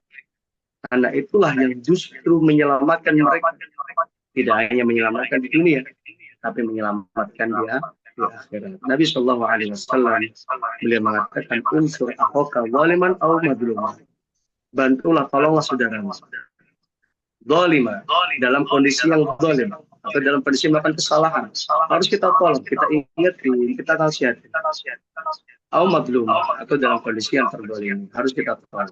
Jadi mengingatkan saudara kita yang melakukan kesalahan, menegur, ya, membimbing anak kita kepada jalan yang benar, itu adalah bukti kasih sayang yang terbaik orang tua kepada anak. Kenapa? Karena kita nggak hanya pengen bersama mereka di dunia saja, kita ingin tetap bersama mereka hingga di surga Subhanahu wa ta'ala. Amin ya rabbal alamin.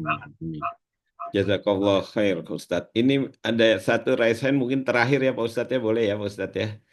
Silakan dok, boleh. Bapak Abi Yahya, silakan open mic Pak Abi Yahya. Assalamualaikum warahmatullahi wabarakatuh. Waalaikumsalam. Afan, ini saya ingin bertanya, bagaimana kalau seumpama waktu di 10 malam terakhir ini kita hanya itikaf di masjid sebentar saja. Misalkan dari katakanlah dari habis tarawih gitu jam 9 sampai katakanlah jam setengah 11 gitu. Sebentar saja lalu kita pulang beristirahat biar paginya bisa sahur, bisa sholat subuh gitu. Itu hukumnya bagaimana? Itu yang pertama. Yang kedua, apa hukumnya kalau misalkan kita di bulan Ramadan ini hanya fokus untuk menghafal Quran saja, tidak membaca keseluruhan, jadi menghafal surat-surat tertentu saja. Bukan juz amma ya, tapi ya misalkan surat Hud, Yunus, Al-Hijr, An-Nahl dan sebagainya. Itu bagaimana, Ustaz? Hukumnya bagaimana? Jadi kita fokus di situ saja. Menghafal. Wassalamualaikum warahmatullahi wabarakatuh. Waalaikumsalam warahmatullahi wabarakatuh. Silakan. Masya Allah. Yang bagus banget ya, bagus sekali. Yang pertama terkait dengan etika. Jadi ada kaidah dikatakan malayu terpuluhu layu terpuluhu. Kalau nggak bisa dilakukan secara totalitas, maka jangan sampai ditinggalkan semuanya. Dan sebenarnya idealnya etikaf itu memang 10 hari itu kita berada di masjid. Sebagaimana yang dilakukan Nabi Shallallahu Alaihi Wasallam. Nabi Shallallahu Alaihi Wasallam, sebagaimana dijelaskan oleh Ummul Mukminin Aisyah radhiyallahu taala anha, karena Rasulullah Shallallahu Alaihi Wasallam ya'takifu al-ashr al-awakhir min Ramadan. Nabi Shallallahu Alaihi Wasallam selalu beriktikaf di 10 hari terakhir bulan Ramadan. Ya, 10 hari full. Ya, tentu mungkin sangat jauh dengan bagaimana etikaf kita yang kadang mungkin semampu kita. Hatta tawafallah, sampai Allah wafatkan beliau. Sampai Allah wafatkan beliau. Ini menunjukkan bahwa sampai akhir hayatnya Nabi Shallallahu Alaihi Wasallam, Nabi selalu menghidupkan malam-malamnya untuk etikaf. Ustaz, saya nggak bisa hidup setiap malamnya. Nggak apa-apa. Nggak bisa dilakukan semua, jangan ditinggalkan. Ustaz, saya bisa satu jam. Boleh nggak? Boleh. Tidak apa-apa. Tidak masalah. Namun, berusahalah, berupayalah bisa semaksimal mungkin. Ya, kalau bisa 5 jam, kenapa harus 4 jam? Kalau bisa 4 jam, kenapa harus 3 jam? Seperti itu. Paling tidak kita beriktikaf dari habis tarawih sampai syuruk, sampai subuh. Habis subuh, tunggu syuruk dulu, kan itu pahala gede tuh ya. Kalau kita habis subuh nggak pulang, kita iktikaf dulu di masjid, baca Al-Quran, berzikir sampai matahari terbit. Kata Nabi Shallallahu Alaihi Wasallam, dia dapatkan pahala haji dan umrah secara sempurna. Masya Allah, eman banget kita. Ini pahala gede, ya. Dengan apa? Dengan kita iktikaf dari habis subuh sampai terbitnya matahari. Jadi intinya kalau kita nggak bisa semaksimal mungkin, maka lakukanlah apa yang bisa kita lakukan. Dan banyak sebenarnya ya. Di masjid kami juga seperti itu. Ada yang iktikaf dari habis tarawih nanti hanya sampai jam 10 sampai jam 11 kemudian pulang. Boleh, tidak apa-apa. Atau ada yang pulang dulu antar jam 10, jam 11 baru balik ke masjid sampai subuh. Boleh nggak? Boleh, nggak apa-apa. Bahkan sekarang masjid itu sudah mulai banyak yang menyediakan menu sahur. Seperti yang di masjid kami ada sahurnya juga. Sehingga jamaah nggak perlu lagi balik pulang ke rumah. Karena di masjid sudah dicukupi semua kebutuhannya. Kamar mandinya disediakan, ya kan? Mau bikin kopi, mau bikin teh, semuanya disediakan. Minum sudah disediakan, snacknya ada semua, ada kasurnya. Masya Allah. makanannya juga lengkap, nanti buka puasa juga disediakan, sahur juga disediakan. Allahu Akbar. Kalaupun Allah takdirkan di masjid dekat rumah kita belum mengadakannya seperti itu, ya kita bawa sendiri, nggak masalah seperti itu. Jadi kalau nggak bisa dilakukan secara totalitas, maka jangan sampai ditinggalkan semuanya. Fattaqullaha mastata'tum, kata Allah dalam Al-Quran, bertakwalah kepada Allah semampu kalian. Dan kemampuan kita ini Allah yang tahu. Kita mampunya sampai mana? Ya, kalau kita mampu tapi ternyata kita nggak melakukan juga Allah tahu. Tapi kalau kita mampunya sampai segini, la yukallifullahu nafsan illa wus'aha. Ya tentu sesuai dengan kemampuan seorang hamba. Fattaqullaha mastata'tum, bertakwa kepada Allah sesuai dengan kemampuan kita. Kemudian yang kedua, boleh nggak Ustaz kita di bulan Ramadan ini fokus untuk menghafal Al-Quran saja? Boleh nggak? Why not? Kenapa enggak? Nggak masalah, boleh. Tidak ada larangan. Tidak ada larangan bagi kita untuk memfokuskan diri kita untuk menghafal Al-Quran. Ya. Tentu orang yang menghafal Al-Quran, dia pun akan baca Al-Quran. Ya? Nah, seperti itu. Jadi jangan kita terjebak pada harus menghatamkan sekian, harus khatam beberapa kali. Yang terpenting adalah bagaimana kualitas kita di dalam membaca Al-Quran. Jadi Al-Quran pun tidak hanya cukup untuk dibaca, tidak hanya cukup untuk dihafalkan, tapi juga pastikan tidak ada satupun ayat yang kita baca kecuali kita sudah mengamalkan. Dan ini yang jauh lebih penting. Sekali lagi, kualitas itu harus lebih kita utamakan daripada mengejar kuantitas. Wallahu a'lam. Jazakallah khair, Pak Ustadz. Alhamdulillah dengan penjelasan dan tausiah dan tanya jawab dari Pak Ustadz. Nggak terasa ini Pak Ustadz, jamaah masih 2/3 yang hadir sampai akhir. Ya, jadi dengan tema Ramadan dan turunnya Al-Quran mungkin sedikit ya saya simpulkan menurut saya. Jadi Al-Quran diturunkan oleh Allah SWT sebagai manual book manusia dalam kehidupan berperilaku maupun beramal soleh ya Pak Ustadz ya. Lalu diharapkan di bulan Ramadan kita selalu restart kembali ya. Memulai kembali kemungkinan selama setahun kita sudah di tengah-tengah kesibukan ada kekurangan atau keteledoran mungkin dengan di restart kembali di bulan Ramadan, insya Allah akan mengingatkan kita. Akhirnya kita tutup kajian sore ini dengan mengucapkan Alhamdulillahirabbil alamin serta salawat Allahumma sholli wa sallim ala sayyidina Muhammad dan doa salatul masjid. Subhanakallahumma wa bihamdika asyhadu an la ilaha illa anta astaghfiruka wa atubu ilaik. Jazakallah khairan Pak Ustadz, jazakumullah khairan para jemaah. Terima kasih atas kehadirannya semua.